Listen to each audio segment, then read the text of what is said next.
این زنان و دختران چکانپوش از جامعه‌های دهات ناحیه میر سید علی حمدانی اشتراکچی همایش فرهنگی باشنه و جنبش سال 2018 سال رشد صحیحی و هنرهای مردمی میباشند.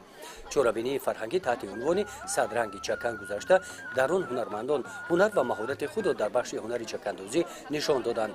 فرشته مقادیر و ساکن دهه گلاباد از جماعت دهات مهنت آباد یکی از اشتراکچیان این چورابینی میباشد. هنر چکاندوزی را من از کودکیم از مادرم آموختم و برای من بسیار خوشی داد، چون که در همین سال رشد سیاحی و عنعنه‌های ملی من زیاده از 30 شاگرد تیار کردم. هنر به من آبرو داد، هنر به من پیشروی‌های زیاد داد. در زندگیم از هنرم صد با راضی هستم، چون که برای پیشروی زندگیم به من بسیار یاردم داد. در نمایش هنرهای مردمی از جانب زنان هنرمند این گونه نمادهای گوناگون لباسهای چکن از قبیل کرته چکن برای کودکان، چکن برای دختران و روی مال و بردهواری چکنی پیشنهاد گردیدند که دقت نمایندگان مقامات اجرایی حکومت دولتی ناحیه را جلب نمودند. چکن با این گونه گل و رنگ‌های خوش و زیبا، رنگ سرخ و سبز و سفید که بینایی چشم را روشن می‌گرداند، این محیط فرهنگی را باز هم تراوت و زیباتر گردانیده است. در نمایش هنرهای مردمی در قطار دیگر زنان هنرمند، زنان آموزگاران مؤسسه‌های تعلیمی ناحیه هم فعالانه اشتراک نمودند. پیش از همه من از پیشوای معظم جناب عالی محترم امام علی رحمان شکرگزاری میکنم که اظهار سپاسگزاری میکنم که انا همین میراث نیاگان ما رو، عنعنه‌های ملت تاجیک ما رو از نو باز زنده کرد و ما زنان را وادار ساخت که این میراث نیاگان رو باز و نسل‌های آینده دوام دهیم و گفتنیم که در حقیقت وقتی که چکن رو باور میکنی یک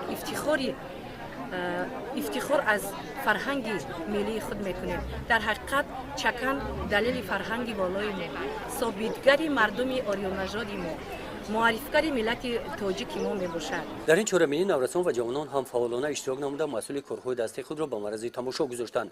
صبرینا قادر و یکی از این هنرمندان است. هنری چکاندوزی را او از مادرش یاد گرفته است. چون این برمیآید که به هنری اجدادی توجه جوانان سال تا سال زیاد میگردد. ما جوانان از آن خوشحال هستیم که سال 2018 سال رشد سیاحی و هنرهای مردمی اعلان نموده است و ما برای ما کورس‌های کوتاه مدت آماده نمودند که ما در این مدت کوتاه توانستیم که یک چند نمود هنرها را از خود نماییم از قبیل چکاندوزی و گلدوزی. در قسمت رسمی چورابینی باشیده با جنبش سال رشد سیاحی و هنرهای مردمی رئیس ناحیه میر سید علی حمدانی قید نمودند که چکن افتخار خلق تاجیک بوده، جهانیان به این هنری دستی زنان و دختران تاجیک توجه خاص ظاهر نمودند. همین است که امسال از جانب تشکیلات بین المللی یونسکو چکن به میراث فرهنگی غیر مادی انسانیت داخل کرده شد. در برآمد جانشین رئیس ناحیه اوید به دستاوردهای هنرمندان ناحیه ذکر گردید که در سال رشد سیاحی و هنرهای مردمی آزاد نمودن هنرمندان از انداز شماره هنرمندان در ناحیه به مراتب افزوده است. این هنری اجدادی در ناحیه ترغیب و تشویق گردیده شماره هنرمندان نورس و جوانان می‌افزایند. در قسمت فرهنگی چورابینی در صحنه نمایش چکن پیشنهاد گردید.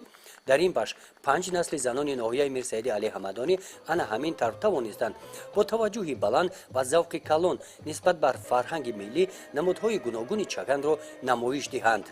چکن را نه تنها زنان و دختران میپوشند، همچنین برای کودکان و جوانان کرته‌های چکنی دوخته شده پیشنهاد شدند.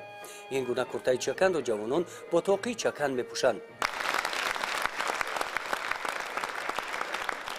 در جنبش چورابینی از نام مقامات اجرایی حکومت دولتی ناحیه و زنان و دختران هنرمند اشتراکچیان فعال این چورابینی که در رشد هنرهای مردمی سهم ارزنده گذاشتند سپاسنامه و افتخارنامه ها تقدیم کرده شدند. گزارش خواجه نظری خدای نظر ظهوروف از ناحیه میر سید علی حمدانی برای برنامه اطلاعاتی نوید. سلامت باشید. دوستان گرامی